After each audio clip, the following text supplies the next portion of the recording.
ओम नमः शिवाय। नाग पंचमी श्रावण माह शुक्ल पक्ष की पंचमी तिथि को मनाई जाती है। इस वर्ष यह त्योहार 21 अगस्त को मनाया जाएगा। इस दिन महिलाएं नाग देवता की पूजा करती हैं। लोग इस दिन घरों की दीवारों पर नागों की आकृति बनाकर उनकी पूजा करते हैं और घर में सुख शांति के लिए उनकी प्रार्थना करते हैं। नाग पंचमी यूं तो पूरे देश में ही मनाई जाती है, लेकिन अपने ही देश में कोई ऐसा प्रदेश है जहां पर इस त्योहार को कुछ अलग तरीके से मनाया जाता है। दरअसल नाग पंचमी के दिन इस प्रदेश में एक गुड़िया रखी जाती है जिसको पीटा जाता है।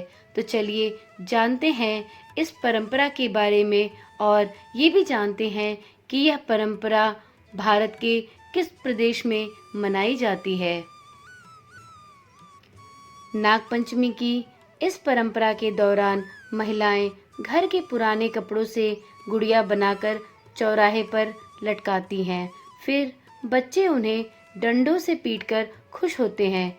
आइए जानते हैं इस त्योहार को इस तरीके से मनाने के पीछे क्या कारण है।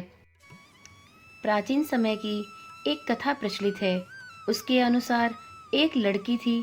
उसका भाई भगवान भोलेनाथ का परम भक्त था और वह प्रतिदिन मंदिर जाता था। उस मंदिर में उसे हर रोज नाग देवता के दर्शन होते थे। वह लड़का हर दिन नाग देवता को दूध पिलाने लगा और धीरे धीरे दोनों में प्रगाढ़ प्रेम हो गया। नाग देवता को उस लड़के से इतना प्रेम हो गया कि वो उसे देखते ही अपनी मड़ी छोड़कर उसके पैरों में लिपट जाते थे। इसी तरह एक दिन श्रावण के महीने में दोनों भाई बहन एक साथ मंदिर गए। मंदिर में जाते ही नाग देवता लड़के को देखते ही उसके पैरों से लिपट गए और बहन ने जब यह नज़ारा देखा तो उसके मन में भय उत्पन्न हो गया। उसे लगा कि नाग कहीं उसके भाई को काट न ले। तब लड़की ने अपने भाई की जान बचाने के लिए नाग को पीट पीट कर मार डाला। इसके बाद जब भाई ने पूरी कहानी बहन को सुनाई तो वह रोने लगी।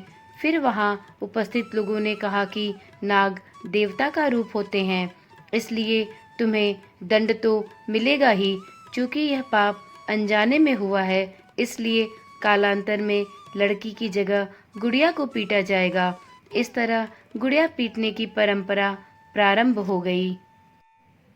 इस परंपरा से जुड़ी एक और कथा भी प्रचलित है। तक्षक नाग के काटने से राजा परीक्षित की मौत हो गई थी।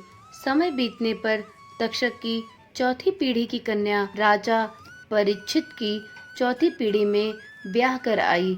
उस कन्या ने ससुराल में एक महिला को यह रहस्य बताकर उसे इस बारे में किसी को भी न बताने के लिए कहा, परंतु धीरे धीरे यह खबर पूरे नगर में फैल गई। तक्षक के तत्कालीन राजा ने इस रहस्य को उजागर करने पर नगर की सभी लड़कियों को क्रोध में आकर चौराहे पर इकट्ठा करवाया और कोड़ों से पिटवाकर मरवा दिया। वह राजा इस बात से क्रोधित हो गया था कि औरतों के पेट में कोई भी बात नहीं पचती है। तभी से नागपंचमी पर गुड़िया को पीटने की परंपरा प्रारंभ हो गई। नागपंचमी के दिन गुड़िया को पीटने की परंपरा यूपी के कुछ जिलों में प्रचलित है। क्या आपको पहले से ये बात पता थी? अगर पता थी तो कमेंट में ज़रूर लिखें। उम्मीद है आपको इस वीडियो में बताई गई नागपंचमी की यह जानकारी ज्ञानवर्धक लगी होगी। यदि आपको इस वीडियो में दी गई जानकारी अच्छी लगती हो तो कृपया करके इस चैनल को सब्सक्राइब करें और कमेंट में ओम नमः शिवाय लिखना ना भूलें। धन्यवाद।